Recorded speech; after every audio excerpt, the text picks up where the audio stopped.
चला तर मग आता आपण पुरणापासून धोंडे तयार करून घेऊ पुरुषोत्तम मासासाठी. हॅलो फ्रेंड, माकी रसोईमध्ये आपले खूप खूप स्वागत आहे. आज धोंड्याचा महिना चालला आहे ना, पुरुषोत्तम मास म्हणतात त्याला. आमच्याकडे धोंडा महिना म्हणतात, तुमच्याकडे काय म्हणतात ती मला कमेंटमध्ये सांगा. आता हो काय गव्हाचं पीठ घेतलं आहे आणि हे गरा घेतला आहे, गरा रवा काय तुमच्याकडे म्हणतात ते बघा. मीठ टाकलं आहे, ह्याच्या पुरेसं मीठ टाकावं लागतं आहे तर धोंडे चांगले लागतात. ह्याच्यामध्ये 3 चमचे तेल टाकले पोहे खायचं. आता हे पीठ मी तिमून घेते. माझ्याकडं मुगाच्या डाळीचं पुरण असतं हो का, असं हे मुगाच्या डाळीचं पुरण आहे.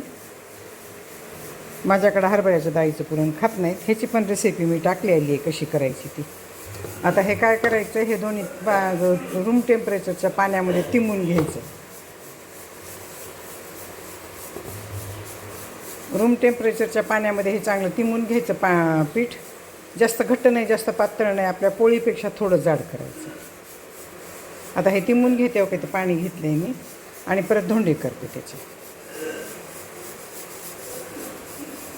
आता हे काय, हे पीठ चांगलं असं घट्ट केलं आहे. पोळीला करते तेवढं पातळ करत नसेल बरं का. हे तेलाचा हात लावला आहे. आता असे उंडे करायचे, हे बारीक बारीक उंडे करायचे. ह्याच्यापेक्षा तुम्हाला पातळ करायचं असेल पातळ करा, जाड करू नका. जाड केल्याला चांगलं लागत नाही बरं का. आता हे पुरण घेतलं आहे.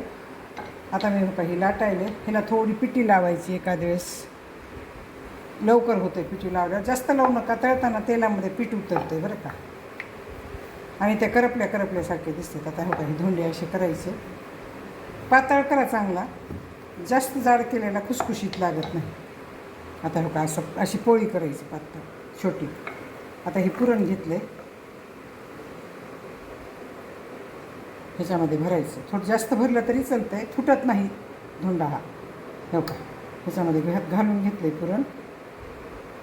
थोडा तेलाचा हात लावते पुरण बसवायला. पातळ आहे पुरण थोडं. आता हो का, हे धोंडे असे करायचे. हो का, असं धरून हो का.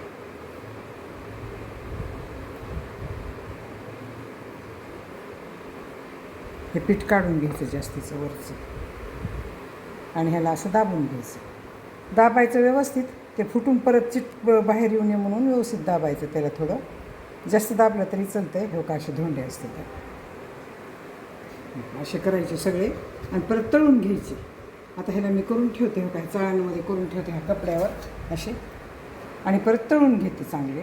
आता मी केलेले असेच करायचे सगळे. आता असे सगळे करून दाखवते, करून ठेवते आणि परत तळताना दाखवते. हो का, धोंडे सगळे तयार करून घेतले. माझ्याकडे खाणारे जास्त नाही, पुरणाचे आवडत नाही जास्त. मी उद्या गऱ्याचे करणारे ते तुम्हाला दाखवते. रव्याचे करणारे उद्या सारण करून. आता हो काय, असे पाण्याने थोडे चिटकवून घ्यायचे. चिटकत नसते, निघत असते. आता इथं तेल ठेवले मी गरम. तेल गरम झालं आहे, त्याच्यामध्ये धोंडे टाकायचे असे. बसेल तेवढे टाकायचे, जास्त टाकायचे नाही, का तर पुरणाचे असते ते एका दिवस फुटून पुरण बाहेर येईल.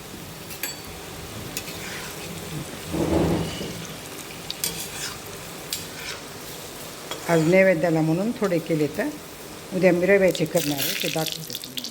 ह्याच्यामध्ये पाणी आलं तर पाणी वाजायला.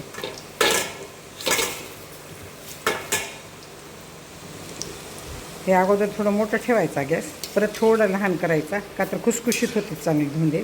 नाहीतर मग होत नाहीत खुसखुशीत बरं का. हो का, असे साईड बदलून घ्यायची. साईड बदलली की दुसऱ्या साईडने खूप वेळ तळायचं, का तर त्याचं तोंड तयार केलेलं असते ना आपण, त्या तोंडापासून मऊ राहतात. म्हणून तिथून चांगलं बारीक गॅस करून तळून घ्यायचं चांगलं. हो का, बारीक गॅस करून खालचं तोंड चांगलं तळायचं, का तर तिथं पीठ तयार केलेलं असते. थोडं पिठी राहिलेली असते ना, ते गोळा राहिलेला असते, ती तसाच्या तसा कच्चा राहते. म्हणून चांगलं तळायचं. आता हे आणि खुसखुशीत तळायचं चांगले बरं का. बघा, असे तळून धोंडे तयार झाले तर खुसखुशीत करायचे थोडे. हा भाग खूप जाड असते ना वरचा, ते चांगला तळायचा, नाहीतर खुसखुशीत लागत नाही, पीठ लागतं. आता हे काही इथे तळायला ठेवलेत मी आणखी.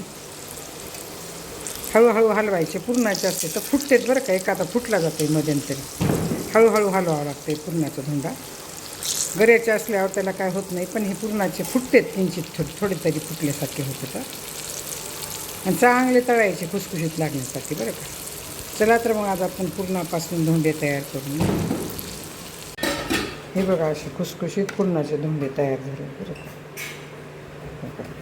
हे थोडं पाण्याने चिटकवायचं, नाही पाण्याने चिटकवलं तर ते निघून बाहेर येते आणि पुरण बाहेर येते. एक दोन ह्याचं पुरण बाहेर आलं आहे माझे जर हे पुरणापासून केलेले धोंडे तुम्हाला आवडले असतील तर सबस्क्राईब करा, लाईक करा, बेल आयकॉन क्लिक करून कमेंटमध्ये मला सांगा की तुम्हाला माझे धोंडे कसे वाटले.